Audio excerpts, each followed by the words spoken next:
The video concept, man, I put my heart so much into the lyrics and into the song that I didn't know what direction to take for the video, which is where my homie, good friend, awesome videographer Chad Swigart came in and just really digested the song, the lyrics, and gave an idea about the weights and the bricks, and eventually burying and overcoming these weights that I touch on throughout the song. So at the end of the chorus, it touches on my natural tendency to disappear and to isolate and to be able to completely detach emotionally and go ghost. And I ended up deciding to name the song Ghost. At the beginning of the video, it starts off with two older men kind of approaching, or one in particular, one older man approaching a barn. That man represents my grandfather, sitting down with this bag that he carries into the barn, setting it on the table and passing these bricks over to a man not as old as him. That represents my father. That man takes those bricks and the grandfather figure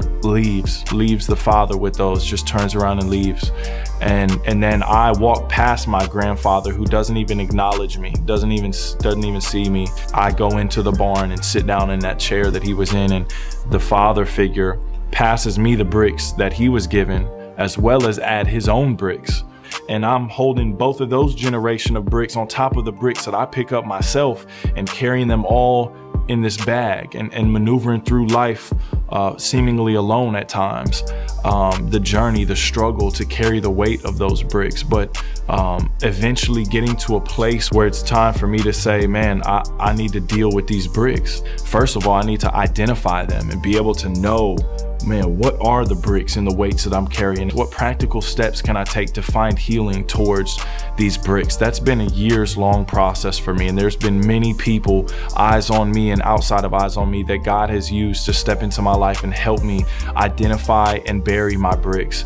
And at the end of the video, you know, finding the resolution of burying them, done with them, and then ultimately honoring my father at the end of the video, which was very important to me because my dad is one of the strongest men that I know. He's my hero, and although he is not perfect, like no father in the world is perfect, he never left me. He's always been there, and most importantly, as the song ties in at the end of the second verse, he introduced me to my relationship with God, my ultimate heavenly father, who can step in and be there 100% of the time, that will never let me down, that is perfect. Learning how to be fathered by my true heavenly father and abandon the orphan tendencies that have plagued me throughout my life as a result of carrying these weights has been life-changing for me. And I owe that to my father, who introduced me and baptized me himself to God. So I'm so thankful for him, and that's the video in its entirety. How do I get so high and so low? It's when my mind is so out of control. Oh, you think that you know me?